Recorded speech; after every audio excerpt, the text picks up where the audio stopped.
There we have the fastest time, 20:31 for Urska Sigard. 20:15. It's going to be hard for Anna van der Breggen to beat the time of Sigard. I don't think she will beat the time of the Slovenian rider. And Leah Thomas, of course, also on her way. Thomas, who was a second faster at the intermediate split. There's van der Breggen. The time of Sigard is gone. Thomas is already approaching, meaning that she is at least 30 seconds faster than van der Breggen, making up time. This is the last time trial for Anna van der Breggen in this jersey, and she finishes 25 seconds down on Urska Sigard. That is maybe something that Sigard would not have expected this morning. No, I don't think so. I don't think that's... And there is Leah Thomas. And Leah Thomas has the best new time. Leah Thomas, best new time at the moment for the American with number 13. Meaning that Urska Sigard is out of the hot seat. Best time at the moment, 20:06 for Leah Thomas.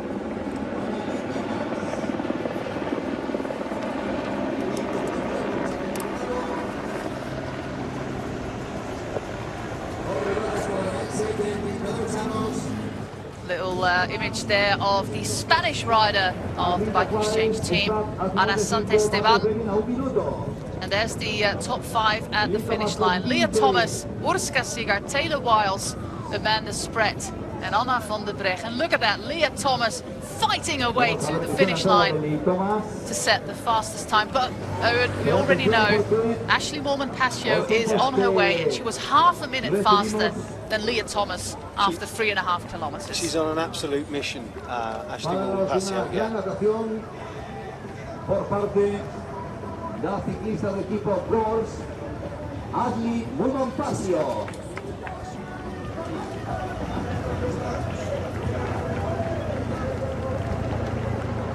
At the moment, at the intermediate point, we are waiting for the finish of Ashley Moolman-Pasio, the rider from South Africa. She lives in Girona, where she has a bed and breakfast where you can stay. This Amber Kraak is crossing the finish line, the rower turned pro cyclist, currently in 4th place for her. Great result for Amber Kraak.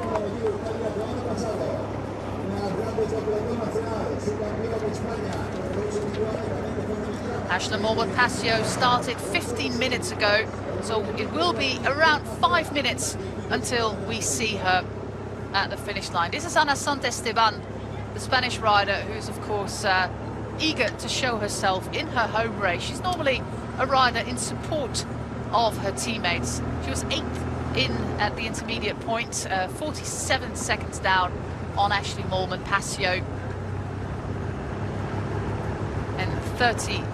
and 16 on Leah Thomas, our current leader.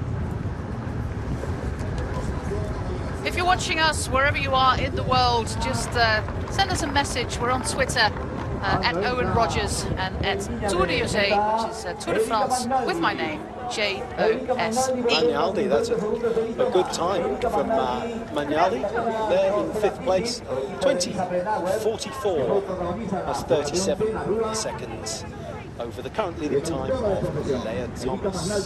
Staying here with the Spanish national champion and her Ale BTC Ljubljana team did a stellar design job in giving her a jersey that she deserves as the national champion. There's no mistaking that she is the champion of Spain. Exactly what I was going to say, yeah. It's very obvious, Spanish champ. Obviously, a Spanish champion's jersey is as it should be. Yeah, yeah. At the intermediate split, we now have a 4th time for the rider of Canyon Shram, Alena Amialusik, 35 seconds down on Ashley Moolman-Pasio. I think the next rider that we are going to look out for is, of course, Annemiek van Vleuten. She's on her way, 6 minutes in now, so it will be about 4 minutes until she crosses that intermediate split time. And then we can kind of relate the differences between van Vleuten, who was not in the Giro Donne, so she didn't do that uphill time trial, and the time of Ashley Moolman-Pasio. And of course, also interesting because we're not looking only at a stage race win here, but the differences are so big, Owen, that Marlen Reusser might actually lose 2 minutes on Ashley Moolman-Pasio. Yeah, She did in the Giro. yeah, I'm just looking at her form from Simac Ladies Tour last week when she absolutely destroyed the time trial. But that was as flat as a pancake. Which was flat as a pancake. But then she kind of faded as the week went on. Yeah, She didn't have many teammates, to be fair, to help her. And you also have to take into account, of course, she's had such a busy schedule, Marlen Reusser, with the Olympics, where she was second, where she picked up the silver medal. She did the Simac Ladies Tour 6 days with those 2 final days in grueling weather, and now 2 days of traveling, and now this race. Yesterday she was in the breakaway, which cost her a lot of energy as well. Annemiek van Vleuten kind of served in that peloton, as did Ashley Moolman-Pasio. So I'm not sure if the margin of 1 minute and 48 is going to be enough. Yeah. Just pushing the limits of her line there, taking the inside on the bend there. Just had her teammate Anna Shackley, the young British rider, Scottish rider, I'm sure she wants me to say. Absolutely. 21.07, finishing currently in 9th place. This is Ashley Moolman-Pasio. Catching Jeanne. She's catching the rider in front of her. Look at that, look at the face of Ashley Moolman-Pasio. She is really giving her everything. The intermediate split, she was by far the strongest and the fastest. Half a minute on Leah Thomas. And look at that, Leah Thomas time 20.06. Whoa, this is... oh, wow. No, this must be the time of Niamh Fisher-Black. She is behind Niamh Fisher-Black. So that's a minute ahead of her teammate. So it's about, yeah, there we have the time of Ashley Moolman-Pasio. She still has a minute, well, 55 seconds to cross the finish line to beat the current best time for Leah Thomas. What a fantastic ride there by Ashley Moolman-Pasio, but she is struggling a little bit there in those final meters of the time trial. It might be that she timed it a little bit wrong, Owen, because she has a little while to go. Yeah, I think it's difficult to tell the distance between the two. No, So I doubt it. I doubt it. She has got 300 meters to go. She's less than half a minute. Jana Korova just crossed the line there.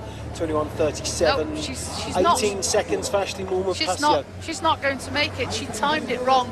She did a very fast first part of the time trial and then missed the energy in the second part of the time trial. And that is something, of course, that can happen. Yeah. You feel good, you are on the start ramp and you feel like Rambo and you think, I can do this. And then you meet the man with the hammer at that point, and then the second part is just too much. Yeah, I really feel for Ashley. Finish off Niamh Fisher-Black, the current best young rider in the UCI Women's World Tour, and there's Ashley Moolman-Pasio losing, well, basically a minute in the second half of the climb. I wonder what happened. She's still on her normal bike. She didn't switch bikes or something like that. I think she just timed it wrong. But then we go to Annemiek van Vleuten. There she is, the rider for Movistar. She was 5 seconds behind Ashley Moolman at that intermediate split. And I do feel that Annemiek van Vleuten will time her time trial better. Yeah. She's an absolute consummate performer in the time trial. We all know that, don't we? But it's not just about your legs. You do have to know, one, how to handle your bicycle, but also how to deploy what you have inside you to cross the line with absolutely nothing left, but equally to make sure you don't go too deep, too early. And she is the absolute master at that. Annemiek van Vleuten, look at that.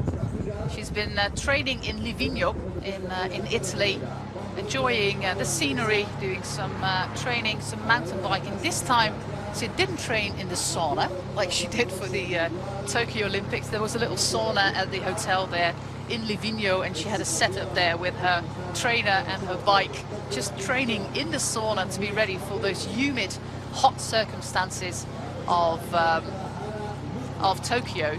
And it paid out. She's the Olympic champion, and she of course, won a silver medal in the road race. Let's not forget that as well. So fantastic Olympic performance by this rider from the Netherlands, who said, well, I don't know what I'm going to do about Paris, but her goal is always to keep improving. And she says, as long as I keep improving myself, I am continuing. As long as I can still find those little things that make me better, I will continue riding my bike.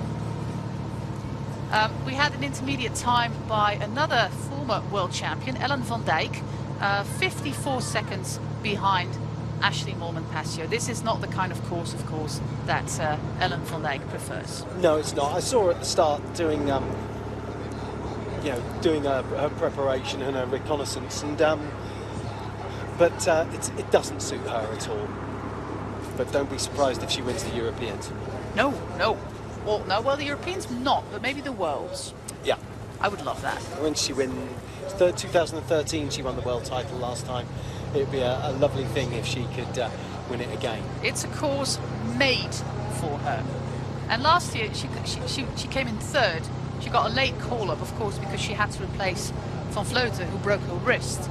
And she said, I just mistimed the whole thing. I should have gone faster in the first half of the time trial. But the time trial in Belgium is made for her. She can push super watts. And it's going to be interesting to see, I think, the battle between Marlene Reusser, Lisa Brennauer and Ellen van Dijk at the end of this month as we go to Belgium. But first, we stay with Annemiek van Vleuten, who of course is also targeting another world title. On the ramp, Elisa Longo Borghini, everybody's favorite Italian champion. Fantastic ride on Monday in the Grand Prix de Plouay. And if you don't mind me saying it, the most attractive national champions kit in the entire peloton. Just love its simplicity. It's the same as the French one. Yeah, with Audrey's a close second. Depends if you prefer blue or green. But she's a very proud Italian national champion. She's very proud of her country representing, and she was so super happy with that bronze medal that she won in Tokyo. And well, she always seems to be smiling, and that gesture across the finish line, there's a GIF image circulating on the internet with the finish gesture. It was great work by her. There's Ana Santesteban. Extra cheers here by the Spanish crowd. A 7th place at the moment for Ana Santesteban, 41 seconds down on Leah Thomas. But we are looking out for Annemiek van Vleuten. Look at the working style there in these steepest of ramps in the final 2 kilometers. She's really working hard to get all that muscle power, all the watts on the pedals. I don't think we should forget Elisa Longo Borghini is possible to win this race. No, you're true. You're right. You're absolutely right. But what Van Vleuten is doing here, she is down 1 minute and let me check whether it's 46 or 48. 158 even, of course, the bonus seconds. 158, yeah. 158 down on Reusser in the GC. And I think she will make up at least a minute today. That's my prediction. Well, that was my prediction as well. Hey, you read my mind. Marta Cavalli's just clocked the 3rd best intermediate time, 10:05. Yeah, remember that time trial in the Giro where she was 6th. Yes, no. What a stellar season by Marta Cavalli, starting with a great performance in the Strade Bianche and kind of continuing on that form. Still very young rider, Marta Cavalli, and already a former national champion of her country. That's right. There we have a little sprint towards the finish line between Olivia Barril and Alena Amialusic, who started a minute ahead of her.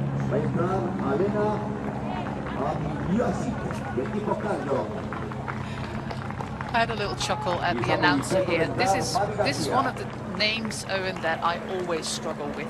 Which? Amialusic. Aliona Amialusic. But the announcer here, there was the first name, Alena, then a little pause, and he was like, what am I going to make of this? And then came the second part. My phone predicts it, so when I write it, well, I'll probably mess it up next time I write it, but my phone predicts it now. Oh, that's nice. I have that with Anna Kistenhofer. Yes, she had a really good stage win at the Lotto Belgium Tour. Yeah, lovely. She Yeah, she was doesn't really- win a lot, but yeah, that was She great. was really pleased with that. Let's look what Annemiek van Vleuten is doing here, spinning in the low gears here. 17:20. She is already in that final kilometer, mind you. The time of Leah Thomas, 20:06, and of course, the Spanish TV wants to stay with Mavi Garcia as well. But Annemiek van Vleuten is on her way to a absolutely fantastic time in this time trial. So let's switch to Annemiek van Vleuten again. I think she's about 500 meters out from the finish line. She lost 5 seconds on Ashley Moolman-Pasio at the intermediate split, but was no less than 25 seconds faster than Leah Thomas halfway in. There we are, Annemiek van Vleuten giving her all, almost overtaking Mavi Garcia, who started in 2 minutes in front of her. 2 minutes in front of her. Wow. This is absolute. That means that Annemiek van Vleuten is currently at 18 minutes. Yeah.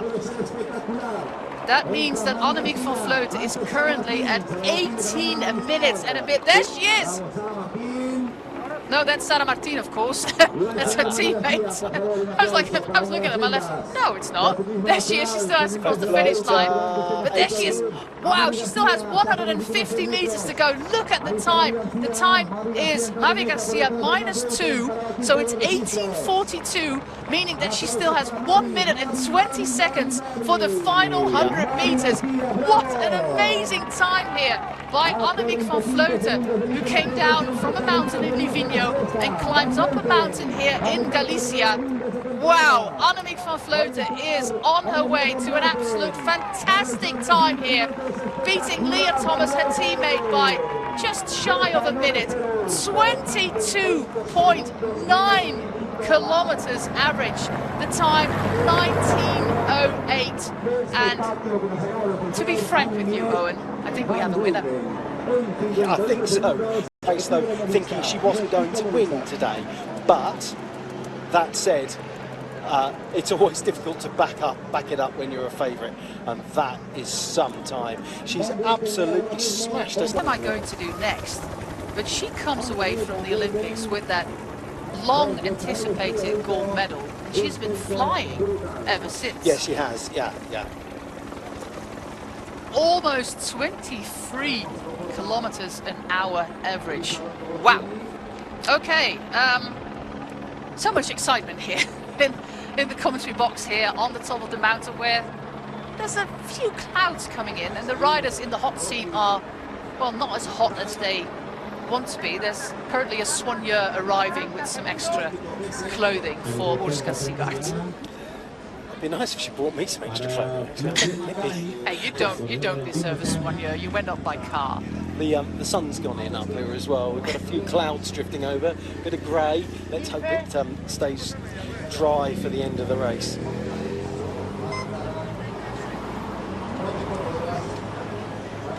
Floydje Mackay on the start ramp. That means that we have ended up in the top 10 of the GC, and that the start times are now going to be 2 minutes apart. But wow, Annemiek van Vleuten basically almost overtaking Mavi Garcia was crazy. It was crazy, yeah. That's a really strong performance. Crossing the finish line, the rider in number 2, and that is of course Victoire Guillemot of the FDG. And there's Ellen van Dijk with the rainbow bands on her wrists. It would be for her an absolute stellar moment if she can win another rainbow jersey 8 years after Firenze in Italy. But this is of course not a course that suits her. But still, an 8th place for Ellen van Dijk, who is of course a heavier set rider than Annemiek van Vleuten.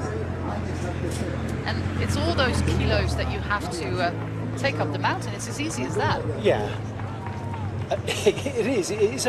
Cycling is basically a power to weight and power to aerodynamic slipstream, if you like.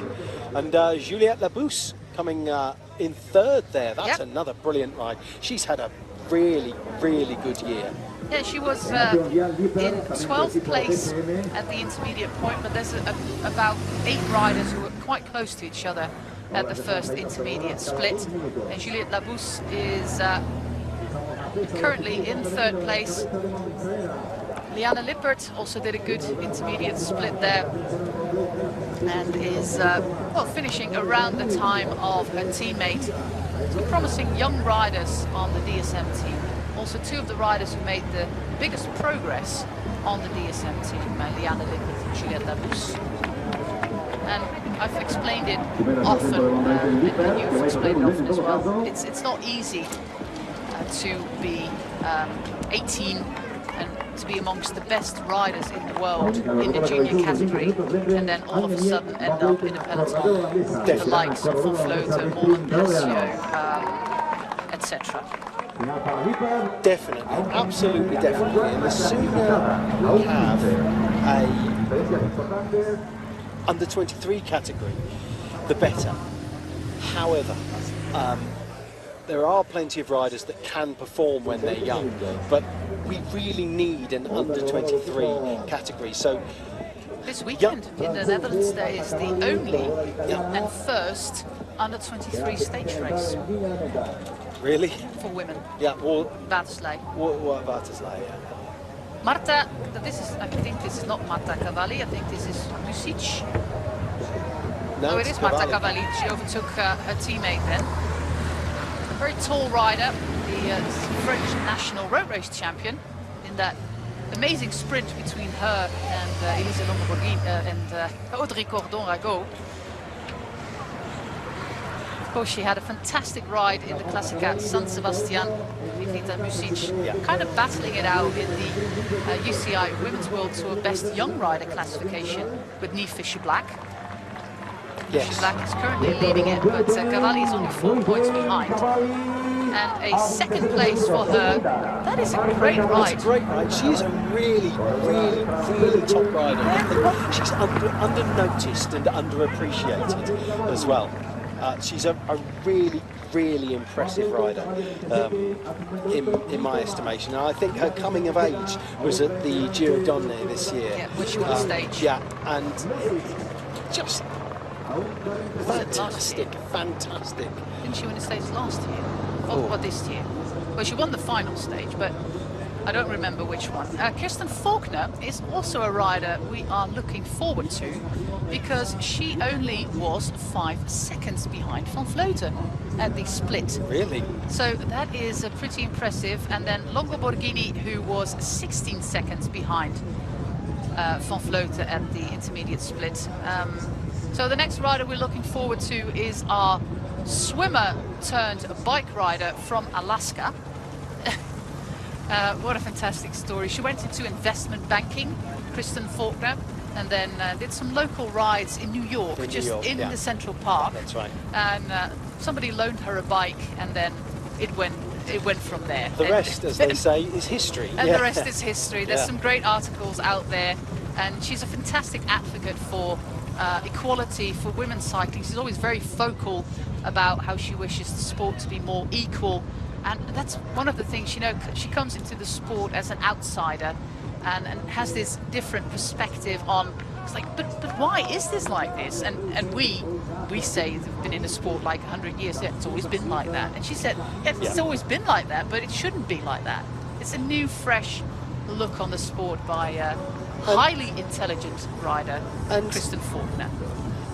Yes, the sport is slightly backwards in that regard, but it's not in others. If you were to look at the advances in aerodynamics, for instance, over the last few years, so the sport is modern in some regards and not in many others, and that's what needs to change. Really, is put your modern, forward-thinking ideas into all aspects of the sport and not just into the technical aspects. Faulkner started her time trial 19 minutes ago. Yeah, there she is, approaching the finish line.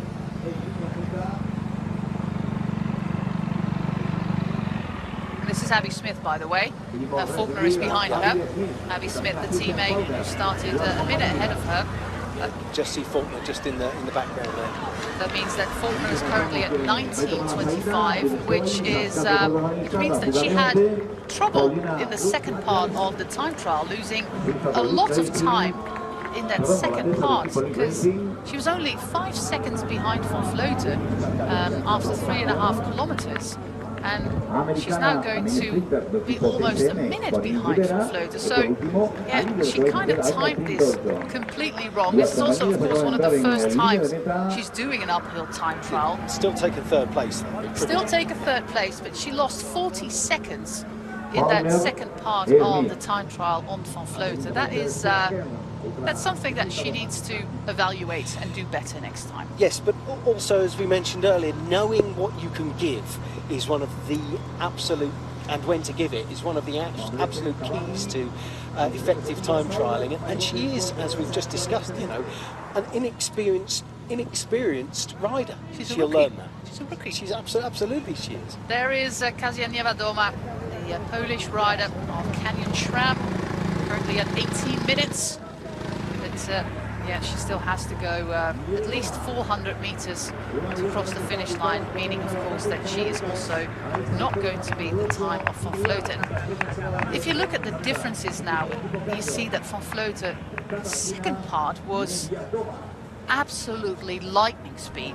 Yeah. Everybody so far who's been relatively close to Van Vleuten at the first split, like 5 to 10 seconds, loses 40-50 seconds on the line. Yeah. The second part of the time trial by Van Vleuten was absolutely amazing. Yeah, and it's that negative split which is the important thing, I think. I was never much good. What I did with time trialling, and as Niewiadoma just crosses the line.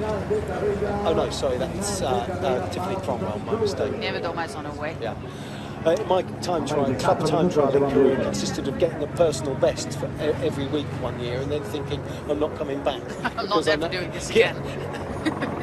But that's the thing. It's like I explained, it's painful, and all the riders will tell you it's incredibly painful.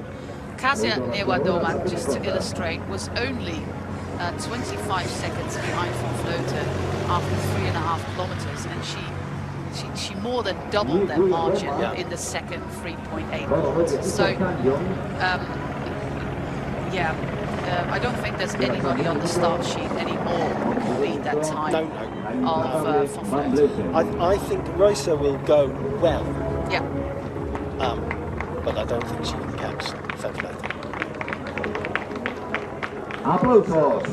A little bit of applause there. A lot of people have left now. The sun has left us as well. The applause is getting a little bit weak at the finish line. Niewiadoma on a normal bike, currently 7th, 1 minute and 20 seconds down on Annemieke van Vleuten. Of course, it will be very likely that Van Vleuten is going to win this time trial, but what is Royce, especially Royce, going to do with regards to the time of Van Vleuten? She has a margin of 1 minute and 58 seconds, which is a lot. But how much has the 6 days of racing in the CIMAC Ladies Tour, how much has the weather there? The weather there. Tokyo, did she race Norway, Royce? Yes.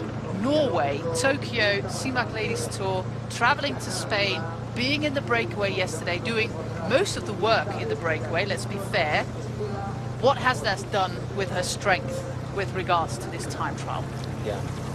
I did wonder, I mean, she was exhausted when she crossed the line yesterday, wasn't she? Yeah. And I did wonder how much it had taken out of her. Elisa Longo-Borghini there, she does appear to be labouring now and finding this quite difficult. She's always, you know, she's another stylish rider, and she does appear to be finding it quite difficult. What an understatement.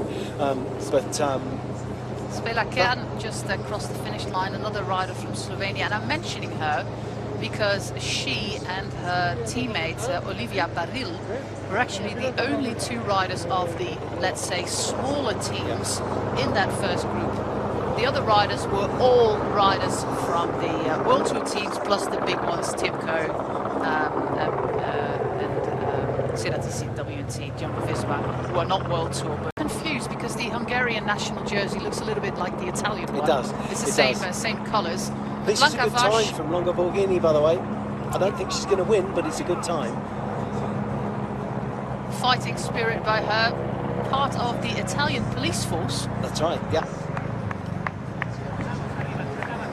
If we look at our only reference point that we have, that uphill time trial in the Giro, she was 18th, Royakas, 3 minutes and 9 seconds down on Van der Breggen. But for example, 1 minute and 9 seconds down on somebody like Marta Cavalli. There we are. Also, Elisa Longo Borghini lost a whole lot of time in that second part of the time trial.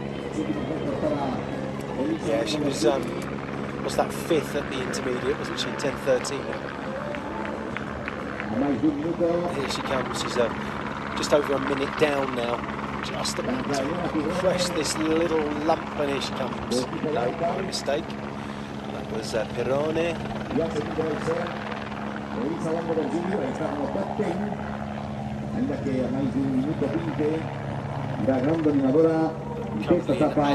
Place provisionally, just a little sprint as good as you can see, a ripple of applause coming as she passes each member of the crowd that we've still got here in this freezing ski resort. She crosses the line there, taking a provisional 15th place, and that is 1 minute 34 seconds. I can imagine that. I just don't want to go back to it all the time, but she was 15 seconds behind Van Vleuten in the first 3 kilometers, and then a minute slower in the second half. And that goes for a lot of these riders. There we have Elise Chavit. She told me yesterday that she's not here for a general classification. She was there in the Giro Donne as well, losing 3.5 minutes to Anna van der Breggen. She has that same margin of almost 2 minutes on the competition. But she says, I'm not here for the GC. And, well, it looks like quite a relaxed start as well. Yeah, well, all that's a big gear, and it's difficult to tell sometimes whether or not the rider is pushing a big gear smoothly or whether or not they're taking it easy. I don't think this is the kind of course you can take it, you know, sort of inverted commas kind of thing, take it easy on. Well, it's 35% time limit, which if we look at the time of Van Vleuten is just over 6 minutes. And if we scroll down, there's already a whole lot of riders more than 6 minutes slower. So the jury will have to probably adjust that time limit a little bit. Rianne Marcus, always with her name on the helmet, conveniently, but of course after the Tour of Norway, we all know Rianne Marcus. We've known her before from her fantastic efforts in Festival Elsie Jacobs, where she came short 102 meters to win the stage, but in Norway she did it, and that was absolutely amazing. I was in a very privileged position there at Norway, yeah. In that, I was in the lift with Kristen Faulkner, who had originally been given the overall race lead. And Kristen had her yellow jersey with her, and she was going out to give it to Rianne Marcus, in the lift, who was in the car park waiting for me. So we were there when they exchanged the jerseys, and it was a really touching moment. It was one of those moments where you're very, very thankful for the job that you do, one of those special little moments that you'll probably never forget. Okay, talking about colourful outfits, yes. This is the points jersey here in the Ceratizit Vuelta Challenge, sponsored by El Pozo Jenstar. And it's a lot to take in. Yeah, it's sort of phosphorus, isn't it? It's phosphorus. Yeah. That is the greatest word. It is indeed phosphorus. Elise Chavit, who is a doctor. Yes, yeah. A number of doctors in the peloton. And when I spoke to her a while ago, she's just matter-of-factly stated, yeah, I just started doing medicine after my kayaking career. That's she right. was part of the Olympic Games in London in the 14th, kayak. I think she finished. She was last, and She was only 18 or 17 at the time. And it's just kind of matter of fact, yeah, I did my university degree in medicine and then continued doing other stuff. Like, who kind of does an in-between degree in medicine? Yeah, that's right. Just one of those high achievers, turns her hand to anything, and she's a high achiever. Interesting to see that Rosa has the supplied Yeah, but she has skin to. suit. She has to. Yeah, but there may be a slight aerodynamic disadvantage for her here. Yeah, but Though it is Santini and it's a top bit of kit if it's Santini. and on the other hand, it's an uphill time trial, It's a so it true, doesn't really matter that much. If we look at the top 10 at the intermediate splits, everybody is now across the finish line. Nobody's even close to the time of Floater. So, yeah, we'll have to wait until Marlene Reusser ends up about 10 minutes from now at that point to get a little bit of indication whether she will be close to Annemiek van Vleuten. Remind you, she has a super big lead on Van Vleuten in the general classification. Reusser goes off to a good start, straight immediately into that time trial position. But 1 minute 58 is huge. It is. And I don't see her lose that amount of time. No. No. That means that she will have to be finishing here around 30th place or something. But on the other hand, you know, the difference between Van der Breggen and Van Vleuten is 1:46. Yeah.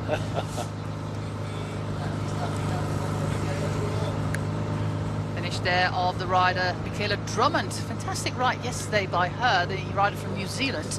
We know her from the track as well, Michaela Drummond. I think from the New Zealand team pursuit, if I remember correctly. I think so, yes. But she did a great ride yesterday. She just crossed the finish line, Drummond in 2 minutes and 35 seconds down on Van Vleuten. But that means that she still is in that first part of the classification. Absolutely. For her, great result. Just shifting there, Reusser on her seat, just sliding forward with the effort. And as you can see, she's chosen a time trial bike. She's just pulling herself a bit forward then. Lovely position. Look at her back; is just parallel with the ground. Yeah, but she's working a little bit more. Of course, this is a gradient of about 4-5%. So, of course, you have to get all the power from the lower back and the upper legs to power yourself uphill here. Final rider up the road chooses to stay as close to the white line as she can. Yes. There's not a lot of wind here on the mountain. There was a little bit of wind about an hour ago, but now nothing. It's just shifted very slightly because the clouds were coming in over our left shoulder before, and we're just over the finish line, looking essentially back down the hill. But now they're coming from slightly behind the riders, just sort of. There's Eugenia Pujak, which is a national jersey from Slovenia that I can absolutely appreciate. Yeah, it's lovely, isn't it? Yeah, so that wind's coming more from the sort of just behind the riders on the right, but of course it's a mountain road, isn't it? It doesn't go straight up the hill. No. There's Floortje Mackay. Good time for her, 1 minute and 41 seconds down, currently in 18th place, but between those places 10 and like 25, everybody's still quite close together. It's a matter of seconds, is it? The biggest gap, as to remind you, the top 5 at the finish at the moment. Annemiek van Vleuten leading 27 seconds on Marta Cavalli, 47 on Kristen Faulkner, 58 on Leah Thomas, and 59 on Juliette Labousse. Then we go on with Liane Lippert, 1:15, Kasia Niewedoma, 1:20, Urska Sigard on her way to probably a top 10 place here, 1:23, Ashley Mormon-Passio, 1:26, and the same goes for Alena Amialusik, who is currently in 10th place here in Estación de Montaña de Manzaneda.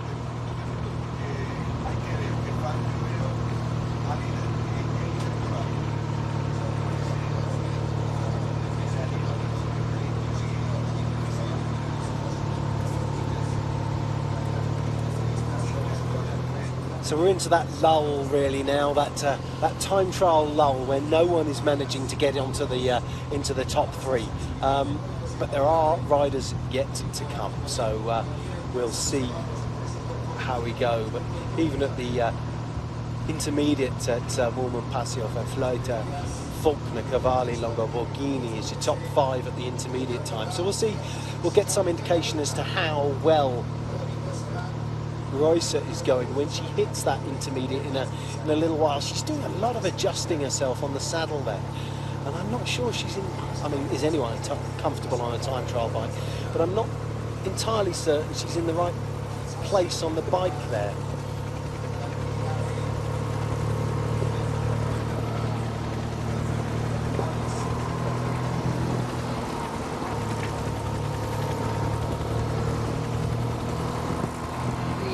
Intermediate time that we are looking at is 9:56 for Annemieke van Vleuten. The fastest intermediate split still held there by Ashley Moorman-Pasio, as you can see, and therefore the indication there by van Vleuten of just 5 seconds slower than Moorman-Pasio is not a good indicator, because Moorman-Pasio lost the 1:26 on the finish line on van Vleuten. And also the second half of the time trial by the former Dutch world champion was ridiculously fast. So even if Marlene Reusser would beat the time here or stay close, she might as well lose another minute in those remaining 3.8 kilometers. And just looking at her, she's uncomfortable. She's not comfortable, is she? I contradicted you, but actually meant I to said agree. she's uncomfortable. Yeah, I know, and I said she's not. But That's semantics. She doesn't quite look on it. And I mean, I just saw her shift a gear. I mean, anyone can shift a gear. That's what bikes have gears for. But she's just hopping back and forth on that saddle again and again. Once every sort of 15, 20 pedal strokes, she's having to reposition herself, and that's not good. Let me take you through the last month or so in the career of Marlene Reusser. Then she had 9 days of rest before going to the Netherlands for another 6 days of racing. So in the past month, she has done 12 days, or past 5 weeks, 12 days of racing. Yesterday, she spent an entire day in the breakaway, not sparing herself at all. She's bound to be feeling that. Yeah, and none of those rides were easy rides. Marie-Lenné, just across the line. Yeah, she sprinted to top 10 place yesterday. One of the promising youngsters, also track rider. Yes, yeah. From the FDG team, where you also can see what having a World Tour license and a minimum salary does to the overall level, because it's not only Uttrup Ludwig, it's also Cavalli, Marie-Lenné, Jade de Viel, Evita Music, and now they have some new riders coming on board with Grace Brown. Yeah. That team is growing, and it shows that having a salary, and I always say, not me, I don't say that, Loretta Hansen told me, having a salary to be able to rest is worth so much, and not to stress about where's your next meal coming from, do I have time to, or do I have money to pay for a massage therapist, do I have money to go to a training camp. With a minimum salary, you pay rest and relaxation. That's what she told me, and to me that was a huge eye-opener. Yes, that's right. And the other thing is while the depth in the women's peloton is not as great as it is in the men's peloton, getting there, that's not the excuse for not having more professional teams. What it is because there aren't more professional teams. And so if you pay athletes and they are correctly coached and equipped, well, then they will get better. End of. So if you take an amateur and make them professional, they will get better. And then, of course, with the more paid teams, it'll take a while, but we will have more competition. And races like this, which perhaps today is, this particular time trial is maybe predictable, it won't be in 2 years. No. Lotte Kopecky, 2 minutes and 12 seconds down, and also Alison Jackson, the most fun person on Instagram and TikTok. just finished, 2 minutes and 51 seconds down. If you're just watching her Twitter, I retweeted it. A great, lovely clip again from her TikTok where she says, "Oh, it's only a 7.3 kilometer time trial," and then heading uphill. Yeah. With one of her amazing facial expressions that she does so well. Who were faster or in the same region as Van Vleuten at the split lost big on the finish line. But of course, Reusser is not just somebody. They were on the podium together in Tokyo with Van Vleuten in first and Reusser in second place. That was not an easy course either with the elevation in Tokyo. So yeah, Reusser apparently still found some energy somewhere after that grueling program in the month of August that she had to have a super great time trial. And of course she needs to, because with 2 days to go and not a lot of changes expected to happen in the Sunday stage, having a nice little margin of a minute and a bit on somebody like Van Vleuten, well, will bring you an awful lot closer to winning the 48th with a time of 21:43.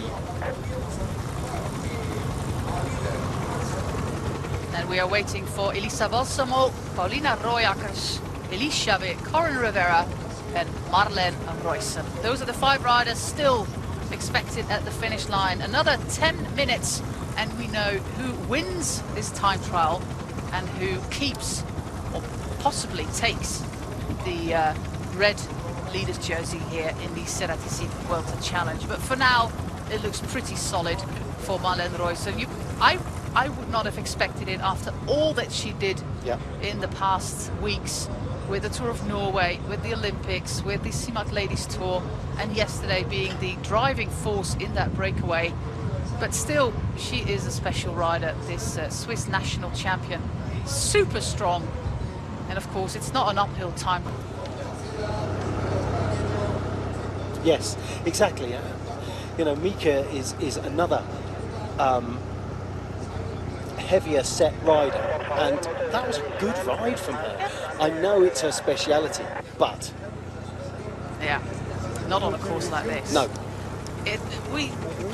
Let's see what Marlene Reusser is going to do.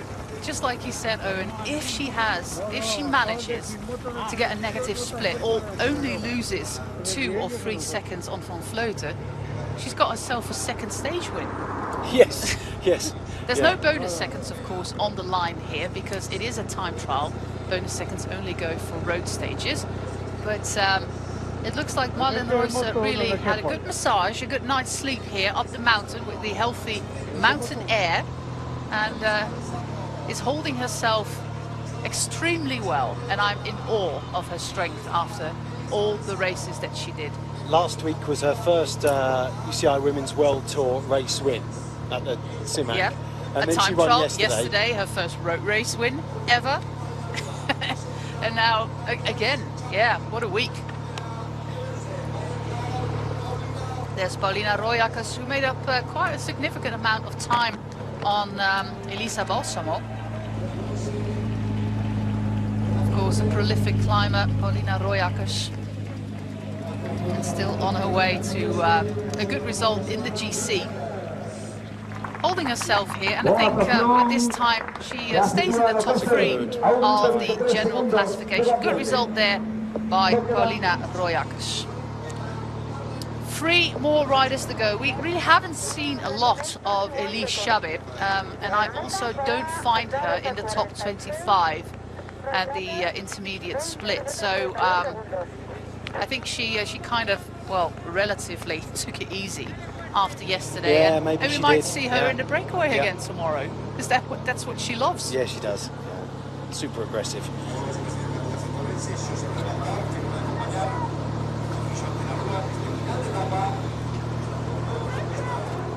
There's Chabet,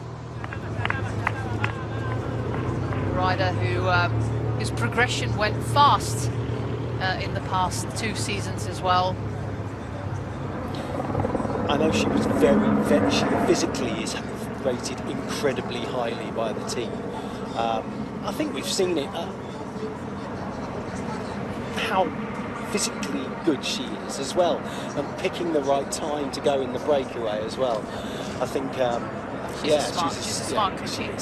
Roycer there. Oh, okay, she's got 1.2 kilometers to go. No way that she's going to lose that leader's jersey, ever. And is she going to take the stage? I mean, It really, might happen. Really, it could happen, couldn't it? It might happen. It could happen, yeah. Elise Chabet now 1 minute behind Annemiek van Vleuten. Still 250 meters to go for the Swiss rider, former national road race champion. Of course, we saw her all through the spring season in the classics, at the front, being in breakaways, being aggressive, helping her teammate Kasia Niewiadoma. Like, she's very, like you said, much appreciated in the team. She's quite a modest woman. Look at that. She also maintains her place in that top 5 of the GC. But interesting, I'm just looking beyond the finish gantry, and the helicopter is close. And we know the helicopter is with Royce. So Chabet has 20 minutes and 47 seconds. It might even be so that Roycer is going to overtake Corin Rivera. At the moment, that's not the case. This is not Corin Rivera, by the way, as you can see. Rivera's slightly shorter. There she is. Rivera has got probably her eyes set on Sunday. Yes, I would have thought so. It suits her down to the ground. That said, it also suits Lotte Kopecky. Yeah, that's for Sunday. Tomorrow we've got quite a lumpy stage as well. A little bit more undulating, and including another 15-kilometer climb halfway into the stage. A little less steep, but still challenging nonetheless. There she is, Marlene Roycer. Give us a time. We know that Corin Rivera started 2 minutes ahead of her. This is tense. This is tense. The time of Annemiek van Vleuten, 19:08. If I am correct, Roycer is now at 17:55. But this is an incredible ride from Rivera as well. This is a really good ride. Come on. Rivera now 20:05, meaning that at 18:05 is Marlene Roycer. She still has got a minute.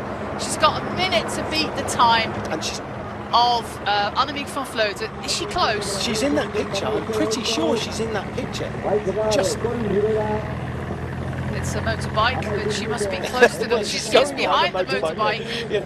Let's see where she is. She is in the final 300 meters. Marlene Roycer, she's already within the barriers. Of course, we want to see the finish of Corin Rivera, the fighting spirit here by the American rider.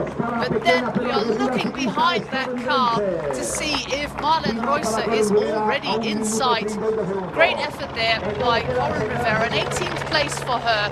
And then the final meters of the time trial for Marlene Roycer, 150 meters to go. The time of Annemiek van Vleuten will be gone. She's not going to make it. Van Vleuten is standing on the road here, knowing that the time is gone and that she won the stage. There is the celebration by Annemiek van Vleuten. She won the stage. But Marlene Roycer will still have a 1.5 minute lead on Annemiek van Vleuten in the general classification. What a fantastic effort. The sun comes out for Marlene Roycer, only losing 19 seconds on the line, meaning that she keeps that red Ceratizit leader's jersey by a huge margin on the competition. Fantastic ride by Marlene Roycer, but the winner of the day is Annemiek van Vleuten, the rider of Team Movistar, with a fantastic... Well, that was more exciting than I would have predicted it to. It was a really good time trial. The top 10, Annemiek van Vleuten wins, Roycer in second, Cavalli in third, a fourth place for Kristen Faulkner, a fifth place for Leah Thomas, Juliette Labous in sixth, Liane Lippert in seventh, Kasia Niewiadoma in eighth, Urska Sigard in ninth place, and in 10th place, Paulina Royak. It's a great effort. It's a complete rejig, as a time trial always does, but it's a complete rejig of the top 10. Moves up to second place van Vleuten to a third, then Rivera, Chabet, the other two riders from the breakaway. Cavalli in 6th place, Faulkner in 7th, Leah Thomas in 8th, Labous in 9th, and Liane Lippertz in 10th place in the GC. That's all provisional, of course, the jury still has. But here is our winner. Her name, Annemiek van Vleuten, the world champion. Both on the road, she's been the world champion, and of course in the time trial.